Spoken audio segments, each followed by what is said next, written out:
अगर तुम्हें रात की खामोशी में फुसफुसाहटें सुनाई देती हैं, तो ये चैनल सिर्फ तुम्हारे लिए है। हर वीडियो एक नई सच्ची दहशत लेकर आती है, जो यकीन को डर में बदल देती है। अब सब्सक्राइब करो, क्योंकि अगली कहानी शायद तुम पर खत्म हो। यदि आप माता पिता से सच्चा प्यार करते हैं, तो चैनल को सब्सक्राइब करें और कमेंट में मां लिखें। रात का सन्नाटा था। रेलवे फाटक के पास सिर्फ हवा की आवाज गूंज रही थी, और उस सन्नाटे में गेटमैन रघुनाथ अकेला अपनी लालटेन के छोटे से उजाले में बैठा था। 20 साल से उसने वही ड्यूटी निभाई थी, पर उस रात कुछ अलग था। जैसे हवा में किसी अनदेखी मौजूदगी की गंध हो। दूर से आती ट्रेन की सीटी की आवाज जैसे किसी मुर्दे की चीख लग रही थी। उसने फाटक बंद किया, पर फिर दूर पटरियों पर किसी के चलते कदमों की आहट हुई। किसी की परछाई थी जो ट्रैक पार करते हुए गायब हो गई। सुबह जब सूरज निकला, तो फाटक के पास किसी बच्चे का खून से सना खिलौना पड़ा था। गांव वालों ने कहा, 5 साल पहले ट्रेन से कुचलकर वहीं एक औरत और बच्चा मरे थे।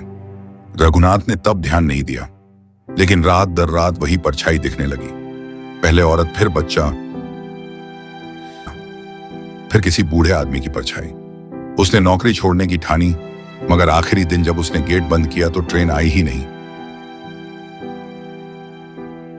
फिर भी हवा का झोंका आया और किसी ने पीछे से धीरे से कहा, धोखा। वो मुड़ा तो देखा, खुद अपनी ही लाश गेट के पास पड़ी थी, और लालटेन अब भी जल रही थी। जैसे सब कुछ सिर्फ एक धोखा था।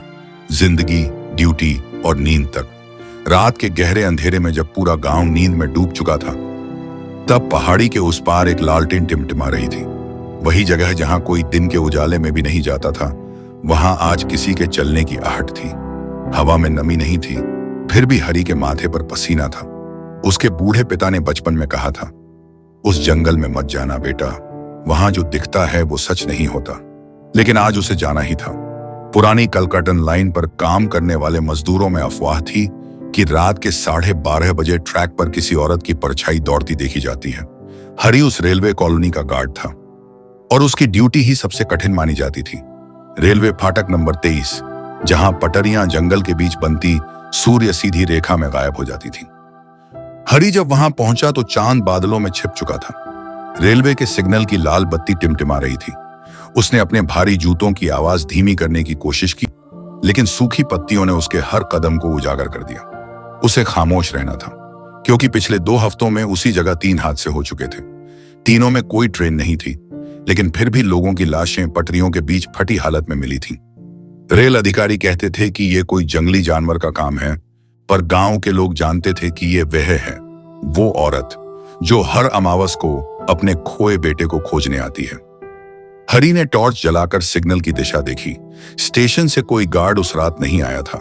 अकेला वह और उसकी हथेली में कांपती रोशनी थी। जैसे ही उसने ट्रैक पार किया, उसके कानों के पास किसी ने फुसफुसाया, क्यों आया है? हरी ठिठक गया। आवाज साफ थी, पर दिखा कुछ नहीं। चारों तरफ काली हवा घूमने लगी। रेलवे फाटक के पास से अचानक पायल की झंकार सुनाई दी। उसने लालटेन ऊंची की। सामने एक औरत, सफेद साड़ी में लिपटी, बाल हवा में उड़े हुए। उसके पैर जमीन को छू नहीं रहे थे। हरी के गले से आवाज नहीं निकली। औरत ने मुड़कर देखा, पर चेहरा नहीं तो एक काली खाली जगह। हवा अचानक ठंडी पड़ गई। दूर से किसी ट्रेन की सीटी गूंजी, पर उस ट्रैक पर पिछले 1 घंटे से कोई ट्रेन शेड्यूल में नहीं थी। हरी ने आंखें बंद की। जब खोली, औरत गायब थी, मगर उसके पैरों के नीचे किसी का टूटा कंगन पड़ा था। अचानक ट्रैक से आवाज आई, ट्रेन जैसी गरजती ध्वनि, पर कोई रोशनी नहीं थी। हरी ने फाटक बंद करने के लिए लीवर खींचा, लेकिन लीवर जाम हो गया। उसने पूरी ताकत लगाई, लीवर हिला, और अचानक किसी ने पीछे से उसका कंधा पकड़ा। वो मुड़ा, वही औरत, अब उसके बिल्कुल पास। उसकी आंखें नहीं थीं, इति बस काले छेद। उसने कहा, तू भी मेरा बेटा था। और हरी का सीना जकड़ गया। अगले पल लालटेन बुझ गई। जब सुबह लोग पहुंचे, फाटक खुला था। पटरी पर खून के धब्बे और हरी की टोपी मिली, लेकिन हरी नहीं। गांव वालों ने कहा कि अब चौथे की बारी है, क्योंकि वो फाटक हर बार एक और जान मांगता है। अगली सुबह रेलवे कॉलोनी में खलबली मच गई। गार्ड हरी का कहीं कोई पता नहीं था। फाटक नंबर 23 खुला पड़ा था और ट्रैक पर खून के निशान साफ दिखाई दे रहे थे। उन निशानों के बीच टूटा हुआ कंगन उसकी जेब से गिरे कुछ सिक्के और एक पग चिन्ह जिस पर जूते का तलवा नहीं बल्कि किसी नंगे पैर की छाप थी। रेलवे निरीक्षक जय सिंह मौके पर पहुंचे। उनके साथ 2 मजदूर और पटरी की मरम्मत करने वाला क्लीनर रमेश भी था। जैसे ही रमेश ने कंगन उठाया, उसके होंठ सूख गए। वह गांव का ही था। कंगन उस औरत का था जो 5 साल पहले ट्रेन के नीचे आ गई थी, अपने छोटे बेटे को बचाते बचाते। गांव में कहानी थी कि वो औरत तब से हर रात जंगल में भटकती है, लेकिन जय सिंह को इन बातों में विश्वास नहीं था। उन्होंने सख्त लहजे में कहा, यह सब अंधविश्वास है। हरि ने शायद भाग जाने की कोशिश की, हम गश्त बढ़ाएंगे। मगर जब उन्होंने पटरी के उस हिस्से को देखा जहां खून के निशान थे, उन्हें खुद को मजबूत बनाना पड़ा। लोहे की पटरी पर जलने की तरह एक अजीब धब्बा था, जैसे किसी आग की लपट वहां पल भर को उठी हो। शाम तक सूरज ढल गया। कॉलोनी में हरि की पत्नी कमला बच्चों को पकड़कर रो रही थी। गांव वाले कहते, वो वापस नहीं आएगा, मत रो इतना। लेकिन कमला की आंखें सूखी नहीं हुई। रात को जब गांव के मंदिर की घंटी बजी, उसी वक्त रेलवे फाटक नंबर 23 की लालटेन अपने आप जल उठी। कोई वहां गया नहीं था, पर हवा में किसी के कदमों की सरसराहट गूंज उठी। दूसरे दिन रमेश और 2 मजदूर फाटक की मरम्मत के लिए गए। वे दोनों डरते हुए बोले, भाई दिन है, फिर भी लगता है कोई देख रहा है। रमेश ने कहा, चुप रहो, इंसान का काम है, डर का नहीं। उसने लीवर उठाया, तेल डाला और जब ट्रैक की तरफ झुका, अचानक उसकी आंखें चौंधिया गईं। ट्रैक पर धूप में किसी का चेहरा झलक रहा था, हरि का। वो मुस्कुरा रहा था, जैसे उसने कुछ पा लिया हो। रमेश ने आंखें मलते हुए देखा, चेहरा गायब, बस गर्म लोहा और हवा। लेकिन उसके कानों में आवाज आई, बोल रमेश, अब तेरा नंबर है। उस शाम एक और हादसा हुआ। ट्रेन नंबर 348 स्थानीय लाइन पर आधे रास्ते में अचानक रुक गई। ड्राइवर ने बताया, सामने कोई आदमी खड़ा था, जैसे झंडी हिला रहा हो, सफेद कपड़ों में। मगर जब गार्ड उतरे, ट्रैक पर कोई नहीं था। सिर्फ पायल की टूटी कड़ी और मरे हुए उड़ते कौवे मिले। रिपोर्ट दर्ज हुई, मगर अफसरों ने सब दबा दिया। पर गांव में खबर फैल चुकी थी, फाटक नंबर 23 अब शापित है। रात को कमला अपने घर में अकेली थी। बच्चों को सुलाते हुए उसने दरवाजे की आहट सुनी। बाहर देखते ही उसके हाथ से दिया गिर गया। दरवाजे पर वही हरि खड़ा था, पर उसकी आंखें में अंधेरों में डूबी थीं। शरीर आधा धूल और आधा परछाई। उसने कहा, कमला दरवाजा खोलो, मैं वापस आ गया हूं। कमला पीछे हटी, डरते डरते बोली, हरि तू? जवाब में बस हवा चली। जब उसने फिर झांका, हरि गायब था, लेकिन दरवाजे के नीचे खून की बूंदें थीं, जबकि उसका पति मर चुका माना जा रहा था। तीसरे दिन गांव वाले झुरमुट में इकट्ठा हुए। पुजारी ने कहा, उस औरत की आत्मा और अब हरि की आत्मा एक हो गई हैं। जब तक कोई बलिदान नहीं होगा, ये रुकने वाला नहीं। गांव के कुछ जवान बोले, हम जाकर देखेंगे। वे 5 लोग लालटेन लेकर फाटक नंबर 23 तक गए। हवा इतनी ठंडी थी कि सांस बर्फ की तरह निकल रही थी। ट्रैक शांत था, लेकिन अचानक किसी ट्रेन की गड़गड़ाहट उठी। उन्होंने देखा, ट्रैक पर हरि और वो औरत खड़े थे। औरत मुस्कुरा रही थी, हरि उसके पीछे था, चेहरे पर कोई एहसास नहीं। 5 जवान वहीं जम गए। सिर्फ एक वापस लौटा। उसकी आंखें सफेद हो चुकी थीं। वह बस इतना कह सका, वो हंस रहे थे, पर वहां ट्रेन नहीं थी। उसके बाद रेलवे विभाग ने उस फाटक को हमेशा के लिए बंद कर दिया। वहां नई लाइन बिछाने की योजना बनी, लेकिन जो मजदूर उस इलाके में जाते, बीमार पड़ जाते। रमेश भी कुछ ही दिनों में पागल हो गया। वह बार बार दीवारों से कहता, हरि कह रहा है, सब धोखा है, कोई गया ही नहीं, सब यही है। कमला आखिरकार बच्चों को लेकर गांव छोड़ गई। जाते जाते उसने पीछे देखा। फाटक नंबर 23 की लालटेन अपने आप जल उठी थी। हवा में वही आवाज आई, कमला, और लालटेन बुझ गई। तीसरे दिन की सुबह स्टेशन मास्टर की मेज पर रखी डायरी अचानक अपने आप खुल गई। पन्ने आधे जले हुए थे और आखिरी पन्ने पर किसी ने लिखा था, हरि लौट आया है, पर वो अब वही नहीं रहा। स्टेशन मास्टर सुरेश चौबे ने कांपते हुए पन्ने को बंद किया। उनकी उम्र 55 पार थी और उन्होंने रेलवे की सेवा में कई दुर्घटनाएं देखी थीं, पर इस जैसी नहीं। उन्होंने तुरंत अपने पुराने दोस्त रीवा से आए पूर्व इंजीनियर महेश त्रिपाठी को बुलाया। दोनों ने तय किया कि वे आधिकारिक रूप से मामले की जांच करेंगे। महेश अपने साथ उपकरण लाए, कैमरा, टॉर्च और पुराना नक्शा। उस नक्शे पर जो शायद किसी ब्रिटिश काल के सर्वे में बना था। फाटक नंबर 23 के नीचे एक इशारा था, ओल्ड ब्यूरियल ग्राउंड। यह वही जगह थी जहां पटरी के नीचे पुराने कब्रिस्तानों की मिट्टी डाली गई थी ताकि लाइन उठाने में कम खर्च आए। महेश ने गहरी सांस ली। यानी जिस जमीन पर हम ट्रेनें चला रहे हैं वह किसी की आखिरी नींद की जगह थी। रात का समय आया। दोनों आदमी लालटेन लेकर निकल पड़े। हवा सर्द थी और सन्नाटा गूंज रहा था। जब वे फाटक के करीब पहुंचे, पटरी के नीचे की मिट्टी हल्की कांप रही थी, जैसे किसी ने अंदर से खटखटाया हो। महेश ने झुककर कान लगाया। कंकड़ हिल रहे थे और हवा के साथ बच्चों की धीमी हंसी आई। सुरेश चौबे पीछे हटे। यह क्या है महेश? जवाब देने से पहले ही टॉर्च की रोशनी खुद ब खुद बंद हो गई। अंधेरे में लालटेन की लौ टिमटिमाई और उसके पीछे एक औरत का चेहरा उभर आया। महेश बुदबुदाया, तुम चाहती क्या हो? औरत ने बिना होंठ हिलाए जैसे हवा में कहा, मुझे मेरा बेटा चाहिए। अगले ही पल जमीन हिली और पटरी का लोहे का टुकड़ा चीप की तरह मुड़ गया, जैसे किसी ने उसे अंदर से खींचा हो। महेश घबरा गया। उसने सुरेश का हाथ पकड़कर खींचा और दोनों भागे। दूर भागते हुए वे पीछे मुड़कर देखे तो फाटक बंद हो चुका था, पर किसी के हाथ न थे जो लीवर खींचे। बस परछाई थी हरी की। अगली सुबह उनका सामान वहीं मिला। लालटेन बुझी हुई, कैमरे का फिल्म रोल पर गायब। सुरेश चौबे 3 दिन बाद मिला, आधा बेहोश, बाल झटके हुए, चेहरा राख जैसा सफेद। वह बस यही बड़बड़ा रहा था, ट्रैक के नीचे बच्चे हैं, उनके साथ हरी भी है। इसी बीच कमला शहर में अपने बच्चों के साथ एक छोटे कमरे में रह रही थी। वह अब भी हर रात डर के साए में जागती। एक रात सपने में उसने देखा कि हरी खिड़की के बाहर खड़ा है।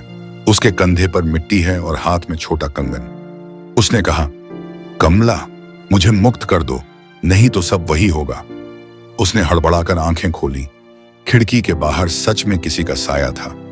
वह डर के मारे चिल्लाई, पर जब पड़ोसी आए वहां बस मिट्टी के पैरों के निशान थे। रेलवे विभाग ने अब यह तय किया कि लाइन को स्थायी रूप से बंद करने के बजाय फाटक को हटाकर नया बाईपास बनाया जाए। काम शुरू हुआ। मजदूरों ने जैसे ही धरती खोदनी शुरू की, पहले दिन ही एक लोहे का बक्सा निकला। अंदर पुराने दस्तावेज थे। ब्रिटिश काल में इस जगह रेल लाइन बिछाते वक्त कई मजदूर मारे गए थे और उनमें से एक थी शारदा देवी, वही औरत। उसने अपने बच्चे को खो दिया था जब ट्रेन पटरी बिछाने के दौरान मिट्टी में दब गई थी। फाइलों में दर्ज था कि रातों रात शवों को बिना संस्कार के पटरी के नीचे दफनाया गया ताकि काम रुक न जाए। महेश ने यह सच पता लगाकर कमला को चिट्ठी लिखी। सच यही है, उनकी आत्माएं वहीं दबी हैं। हरी ने शायद उन्हें देख लिया था, इसलिए वो उनका हिस्सा बन गया। लेकिन चिट्ठी भेजने से पहले ही महेश गायब हो गया। उसके कमरे में बस कैमरे का रोल मिला, जिसे विकसित करने पर एक ही तस्वीर निकली, जिसमें फाटक खुला था और पटरी पर दर्जनों बच्चे खेलते दिख रहे थे। बीच में हरी मुस्कुरा रहा था। गांव अब KH मठ खाली हो चुका था। रात में अब कोई ट्रेन नहीं चलती थी, लेकिन फिर भी पटरियों पर गड़गड़ाहट सुनी जाती। जिनके पास से वह आवाज गुजरती वे अगले दिन बीमार या पागल हो जाते। कुछ लोग कहते, हरी अब रात की ट्रेन चलाता है, वह जो दिखती नहीं पर गुजरती जरूर है। कमला अंतिम बार गांव लौटी। वह फाटक के पास आई, लालटेन जलाई और मिट्टी पर गीता के श्लोक रखे। वह बोली, हरी, मैं तुम्हें मुक्त करने आई हूं। कुछ पल सन्नाटा रहा, फिर हवा तेज चली। पटरी पर रोशनी फैली जैसे कोई ट्रेन गुजरी हो। कमला घुटनों पर बैठी थी, आंखें बंद की। जब उसने खोली, लालटेन बुझ चुकी थी और पत्थरों के बीच वही टूटा कंगन पड़ा था, अब पूरा। किसी ने जोड़ दिया था। अगले दिन उस जगह को पक्का करके मंदिर बना दिया गया। लोग कहते हैं अब वहां शांति है, लेकिन कभी कभी आधी रात को जब हवा चले तो फाटक नंबर 23 की दिशा से अब भी ट्रेन की सीटी सुनाई देती है, जहां कोई ट्रेन नहीं चलती। कमला के लौटने के बाद गांव में फिर हलचल शुरू हुई। मंदिर बनने से पहले सब ठीक लग रहा था, लेकिन रात के बाद अजीब घटनाएं होने लगी। मंदिर की घंटी अपने आप बजती, फाटक नंबर 23 के पास अचानक लाल रोशनी चमकती और कभी कभी ट्रैक के पास छोटे बच्चों की हंसी सुनाई देती। गांव के बुजुर्ग कहते, आत्माएं अभी भी भटकी हुई हैं। कमला को लगा शायद उसने अधूरी कोशिश की। एक शाम वह फिर मंदिर गई। सूर्य ढल चुका था और आसमान पूरी तरह लाल था। वह मिट्टी पर बैठी और धीरे धीरे प्रार्थना करने लगी। तभी मंदिर के पीछे किसी के पैरों की आहट आई। उसने मुड़कर देखा। एक छोटा बच्चा लगभग 6 साल का। चेहरा धूल से सना हुआ था और आंखों में अजीब उदासी। बच्चा बोला, माँ, मुझे घर ले चलो। कमला ठिठक गई। वह आवाज वही थी जो उसके सपनों में आती थी। उसने कांपते हुए कहा, कौन हो तुम? बच्चे ने कहा, हरी मुझे नहीं जाने देता। वो कह रहा है माँ आएगी तो सब जाएगा। कमला के सीने में ठंडक फैल गई। उसने तुरंत मंदिर की घंटी बजाई और आसमान की ओर देखा। बादलों के बीच बिजली कड़कने लगी। उसी समय कहीं दूर से ट्रैक के नीचे से भारी आवाज आई, जैसे कोई ट्रेन की पूरी बनी हुई लोहपट्टी खुद हिल रही हो। फाटक नंबर 23 का पुराना लीवर अचानक खुद ब खुद उठा और दूर खेतों में लालटेन जल उठी। गांव के लोग घबराकर घरों से निकले। किसी ने कहा, कमला फिर गई है उस जगह। पुजारी ने मना किया, अब कोई न जाए, वो अब इंसानों की जगह नहीं। पर कमला जा चुकी थी। रात घिर चुकी थी। चांद के टुकड़े बादल में डूब रहे थे। कमला ने फाटक के पास पहुंचकर पुकारा, हरी, मैं आ गई हूं, अब तुझे मुक्त करने। हवा जैसे जवाब दे रही थी। तेज झोंका चला और पटरियों पर पड़े पत्थर उछलने लगे। अचानक वही औरत प्रकट हुई, सफेद साड़ी में। अब चेहरा साफ, आंखों में दुख पर होंठों पर शांति। उसने कमला की ओर देखा और कहा, तू ही वो है जो मुझे मुक्त कर सकती है। कमला बोली, मैं तो बस एक पत्नी हूं, मुझे क्या करना होगा? औरत ने कहा, अपने बेटे को पुकारो, उसे नाम से पुकारो, ताकि वो समझे कि उसकी मां उसे छोड़ नहीं गई। कमला ने आंखें बंद की और लंबे अंतराल के बाद पहली बार भरोसे से पुकारा, हरी। चारों तरफ गूंज उठा, हरी हरी हरी। आवाज ट्रैक से टकराकर लौट आई। तभी मिट्टी फटी और जमीन से नीली लपट निकली। लपट में हरी का चेहरा उभरा, वही रूप, आधा मनुष्य आधा छाया। उसने कहा, कमला, मुझे जाने मत दे, मुझे डर लगता है। वह भी रो पड़ी। उसने कहा, जो गया है वो लौट नहीं सकता, लेकिन जो बंध गया है उसे मुक्त होना पड़ता है। हरी की आंखों से काले आंसू निकले। हवा ने मोड़ लिया और वह धीरे धीरे मिट्टी में विलीन होने लगा। औरत ने उसकी ओर हाथ बढ़ाया, अब तू वहां जा जहां तेरा घर है। साथ ही बच्चे की हंसी गूंजी, पवित्र, हल्की और दूर जाती हुई। जब सुबह हुई, फाटक नंबर 23 की जमीन बिल्कुल समतल थी। पटरी गायब थी। लोग कहते हैं रात में जैसे किसी ने सारी लोहे की पटरी खींचकर धरती के नीचे दबा दी। गांव ने राहत महसूस की, पर कोई नहीं जानता था कि वह वास्तविक मुक्ति थी या गहरी नींद का धोखा। एक सप्ताह बाद रेलवे विभाग की टीम सर्वे के लिए आई। उन्होंने पाया कि फाटक के नीचे 18 अज्ञात कब्रें थीं, लकड़ी के अवशेषों के साथ। मौके पर औरत का नाम खुदा हुआ एक लोहे का पट भी मिला। शरादा देवी 1892। अधिकारियों ने बाकी सब दस्तावेज स्टेशन भेज दिए, लेकिन उस फाटक को किसी नक्शे में फिर दर्ज नहीं किया गया। कमला ने गांव छोड़ दिया, पर हर साल सावन की आखिरी रात वह लौटती, मंदिर में दिया जलाती और वही प्रार्थना करती, जिनकी आत्माएं बंध गई हैं उन्हें प्रकाश मिले। 50 साल बाद रेल का नया रूट बना। इंजीनियरों को पुराने नक्शे में फाटक नंबर 23 का नाम भी नहीं मिला, लेकिन जब पहली बार नई लाइन पर इंजन चला, ठीक उसी मोड़ पर चालक को पटरियों पर किसी सफेद कपड़े में औरत दिखी। उसने हाथ हिलाया जैसे झंडी। ड्राइवर ने हॉर्न बजाया और अगले क्षण वो गायब। लौटकर जांच हुई, वहां अब भी मिट्टी पर पुराने लोहे के निशान थे, जैसे किसी भूली हुई ट्रेन वहां कभी रुकी हो। गांव अब पूरी तरह बदल चुका था। फाटक नंबर 23 का नाम अब किसी नक्शे या सरकारी रिकॉर्ड में नहीं था, लेकिन बुजुर्गों की बातचीत में आज भी वह कहानी जिंदा थी। नई पीढ़ी को यह बातें डराने और मनोरंजन का साधन लगती थीं, पर जो लोग पुरानी कॉलोनी के पास रहते थे, उन्हें अब भी रात के सन्नाटे में कुछ अजीब महसूस होता। हवा कभी कभी किसी लोकगीत के राग की तरह गूंजती, धीमी पर पीड़ा से भरी। कमला अब वृद्धा हो चुकी थी। उसके बाल सफेद, आंखों में धुंध, पर मन में सुकून था। वह इस बात पर यकीन करती थी कि हरि और वे सब आत्माएं अब शांत हैं, लेकिन हर बार सावन की आखिरी रात आने पर उसका दिल बेचैन होता। उस रात वह नया दिया जलाती, फाटक के खंडहर की ओर देखती और फिर रहस्य में गुम हो जाती। उस वर्ष बारिश असामान्य रूप से भारी हुई।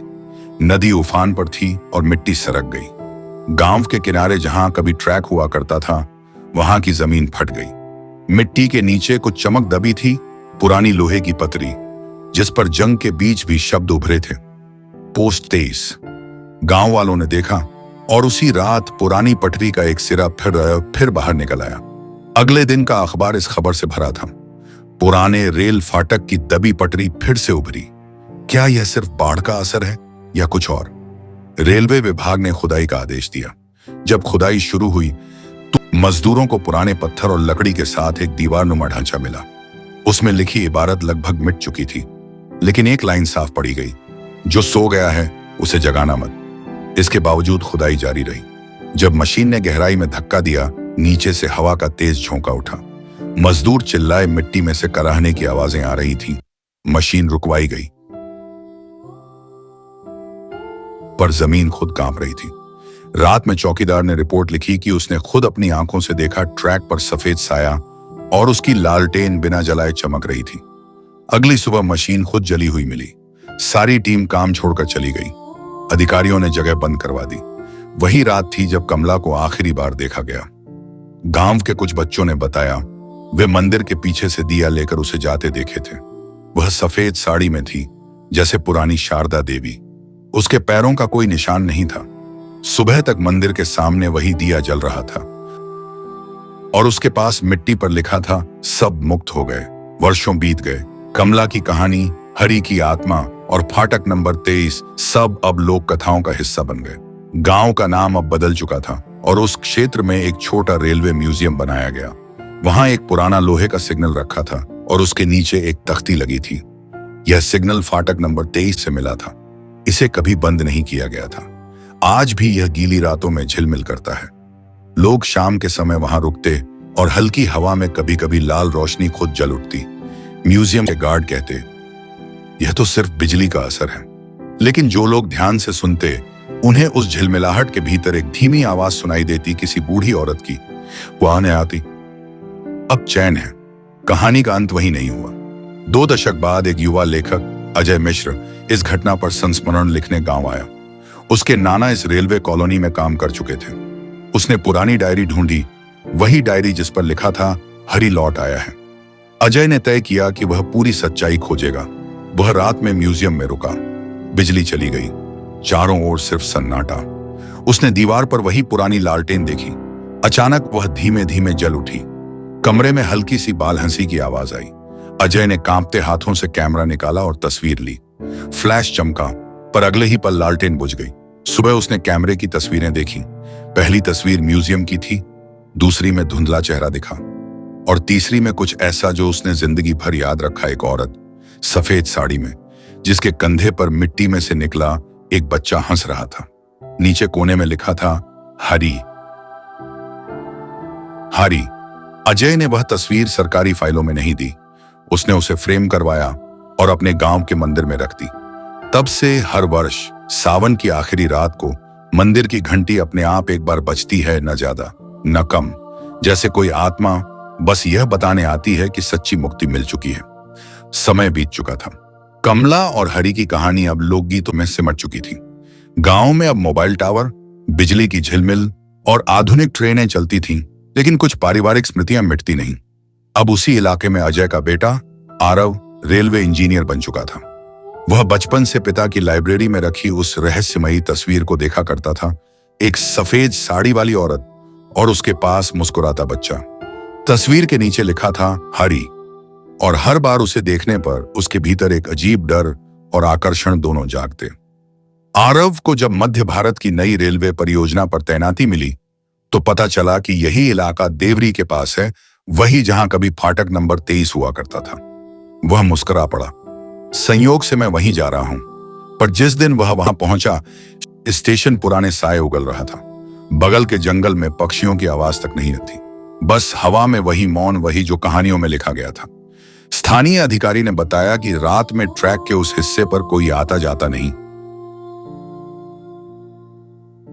क्योंकि कई बार ट्रेन में बैठे यात्रियों ने सफेद साया देखने की शिकायत की है। आरव ने हंसते हुए कहा, मैं विज्ञान का आदमी हूं, भूतों का नहीं। रात में उसने निरीक्षण शुरू किया। अपनी टीम के साथ ट्रेन की परछाई में वह आगे बढ़ा। बारिश शुरू हो चुकी थी, मिट्टी से गंध उठ रही थी। ट्रैक के बीच एक पुराना सिग्नल खड़ा था, टूटा हुआ पर खुद ब खुद चमकता हुआ।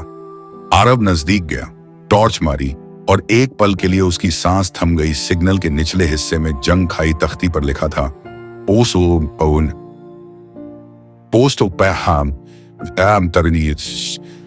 23 इंच। वह चौंक गया।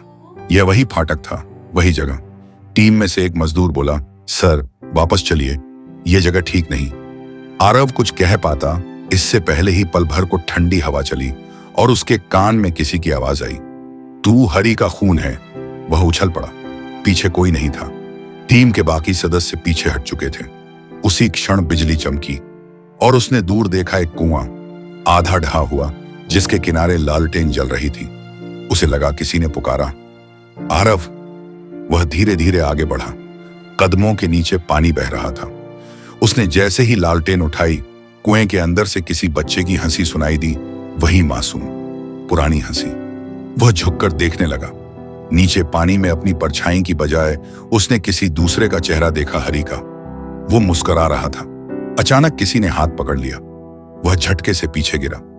ठीक उसके सामने सफेद साड़ी में एक औरत थी, वही जो तस्वीर में थी। उसने कहा, अब तेरा वक्त है कहानी को खत्म करने का। आरव कांप गया। आप कौन हैं? औरत ने शांत स्वर में कहा, मैं वही हूं जिसने फाटक को शाप दिया था और वही जिसने हरी को मुक्त किया। अब फाटक का अंत तुम्हारे साथ होगा। उसने कहा, कैसा अंत? औरत ने हाथ उठाया। हवा घूमी और पुराने जमाने की पूरी ट्रेन का दृश्य उभरा। मिट्टी में आधी दबी भाप उठाती बच्चों की आकृतियां खिड़की में। वे सब मुस्कुराते हुए आरव को देख रहे थे, जैसे उसे अपने साथ बुला रहे हों। आरव ने अपनी आंखें बंद की।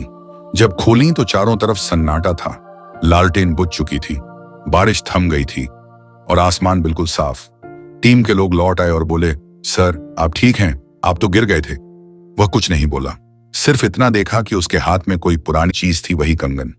उसने धीरे से कहा, अब फाटक सचमुच खत्म हो गया। कुछ महीनों बाद जब परियोजना पूरी हुई, उस जगह पर ट्रेन का आखिरी ट्रैक पूरी तरह हटा दिया गया। सरकार ने वहां स्मृति पत्थर लगाया। यह स्थान अब शांत है, पर गांव के बच्चे अब भी रात को कभी कभी खेलते हुए उस पगडंडी से गुजरते हैं जहां कभी फाटक नंबर 23 था। कहते हैं, दाल बहते थे।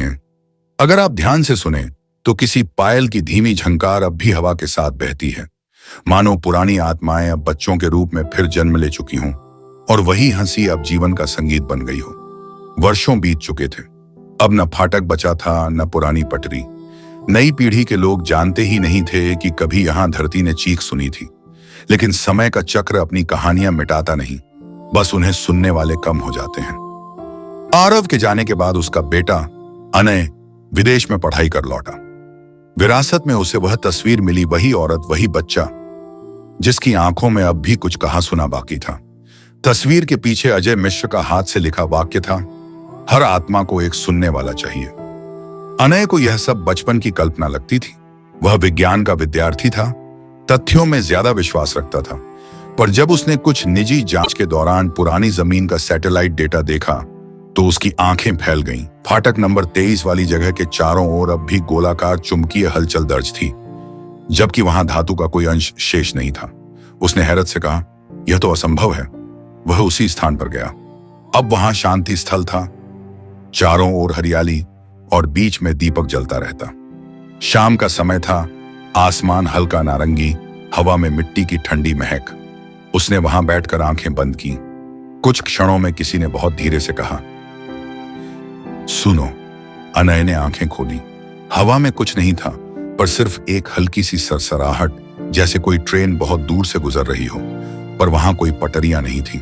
हवा फिर बोली, कहानी खत्म मत कर। उसने मुस्कुराकर दीपक के सामने झुककर कहा, अब डर नहीं है, मैं सुनता रहूंगा। उसी पल हवा स्थिर हो गई और दीपक की लौ किसी अदृश्य हाथ के स्पर्श से ऊंची हो उठी। दूर मंदिर की घंटी अपने आप बजी। उसके बाद सन्नाटा, पर उस सन्नाटे में जीवन का संगीत, शब्दों से परे, स्थिर और पूर्ण। उस रात जब अनय लौटा, उसने अपने कमरे में तस्वीर रखी।